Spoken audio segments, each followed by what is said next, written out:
जिस समय भारतीय कुश्ती दल भारत में स्वदेश लौटा तो उस समय इस दल में मुख्तियार सिंह पहलवान मुख्य आकर्षण का केंद्र थे। पूरे दल का भरपूर स्वागत किया गया। बिरला व्यायामशाला, दिल्ली एमेच्योर कुश्ती संघ और बिरला हायर सेकेंडरी स्कूल ने उन दिनों संयुक्त रूप से इनके सम्मान में एक भव्य कार्यक्रम आयोजित किया था। तब दिल्ली के मुख्य कार्यकारी पार्षद विजय कुमार मल्होत्रा, जो बतौर सरकारी पर्यवेक्षक भारतीय दल के साथ एडनबरा गए थे, ने इस दल को सम्मानित किया था। इसके अलावा मुख्तियार सिंह को तीसरी कामयाबी साल 1970 के बैंकॉक एशियाई खेलों में हासिल हुई। इसके ट्रायल में उन्होंने महाराष्ट्र केसरी चंबा मुतनाल्ले को शिमला में और हुकम सिंह पहलवान को पटियाला में हराया था। इन खेलों में स्वर्ण पदक जीतने वाले जापान के तोशी दाता योशिदा के साथ मुख्तियार सिंह का मुकाबला बराबरी पर समाप्त होना उनकी सबसे बड़ी उपलब्धि मानी जाती रही है। मुख्तियार सिंह पहलवान ने उनसे जमकर टक्कर ली। बीच बीच में आक्रमण के साथ साथ रक्षण भी उनका देखने के लायक था, जिससे उन्होंने बैंकॉक के कुश्ती रिंग के आसपास मौजूद सभी कुश्ती प्रेमियों को इस परिणाम से चौंका दिया था।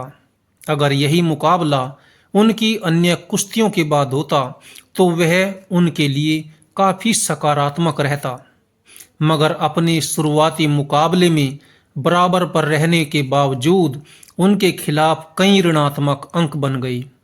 थाईलैंड के स्वोंगपोंग के खिलाफ मुख्तियार सिंह ने इस दबाव को हावी नहीं होने दिया और बड़ी ही सहजता के साथ में यह मुकाबला जीत लिया। उनके विजय क्रम को ईरान के फरंग दोस्त मोहम्मद ने तोड़कर एक तरह से मुख्तियार सिंह के बढ़ते हुए कदमों को रोक दिया था। इस कुश्ती में पहलवान मुख्तियार सिंह अंकों से हारे। आखिरकार जापान के तोशी तादा योशिदा को स्वर्ण, ईरान के फरंग दोस्त मोहम्मद को रजत और पहलवान मुख्तियार सिंह को कांस्य पदक हासिल हुआ। साल 1976 के मैक्सिको ओलंपिक में जापान के जिन तत्सुओ सासाकी के साथ मुख्तियार सिंह की कुश्ती हुई थी, उन्हें इस बार 82 किलो वर्ग में स्वर्ण पदक हासिल हुआ। बैंकॉक के यादगार लम्हों के बारे में मुख्तियार सिंह बताया करते थे कि वहाँ कुश्तियाँ खत्म होने के बाद हम बैंकॉक में घूमा करते। वहाँ काफ़ी संख्या में मंदिर हुआ करते थे। उनके आसपास का माहौल पूरी तरह से धार्मिक हुआ करता। देखकर कई बार तो ऐसा लगता था जैसे हम स्वदेश में घूम रहे हैं। वहाँ रह रहे भारतीयों से भी मुलाकात हुआ करती। वह हमसे मिलकर और हम उनसे मिलकर बहुत उत्साहित हुआ करते थे। काफी समय हम लोग आपस में गुजारा करते। 1974 के तेहरान में हुए एशियाई खेलों में मुख्तियार सिंह पहलवान के साथ में एक हादसा हो गया था। यहाँ कुश्ती स्पर्धाएं आयोजित करने के लिए मैट जमीन से काफी ऊंचे स्थान पर था। ईरान के पहलवान की एक तकनीक पर वह मैट से नीचे जमीन पर गिर गई। मुख्तियार सिंह के हाथ में चोट आ गई। इसके बावजूद भी वह कुश्ती के बीच से हटना दुश्मन को पीठ दिखाने की तरह समझते थे। उन्होंने एक हाथ से कुश्ती लड़ी। यह मुकाबला एक हाथ के बेहद तेज दर्द के बीच वह हार गई। बाद में पता चला कि उनके हाथ की हड्डी टूट गई थी। इस तरह उनकी चुनौती इन खेलों में समाप्त हो गई।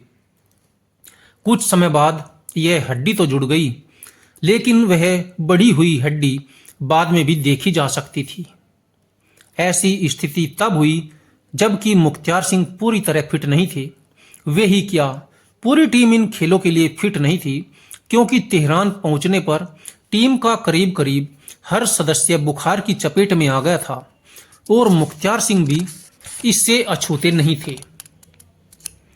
यदि वह फिट होते तो यहाँ उनके अवसर काफी अच्छे रहते, क्योंकि उनके वजन में यहाँ केवल 5 ही पहलवान थे। यह भी उनके लिए संतोष की बात थी कि वह इन खेलों का अपना पहला मुकाबला बिना ऋणात्मक अंक दिए जीत गए थे। मगर ऐसावस्थ होने और हाथ की हड्डी टूट जाने के कारण इन खेलों में उनका पदक जीतने का सपना पूरा नहीं हो सका था।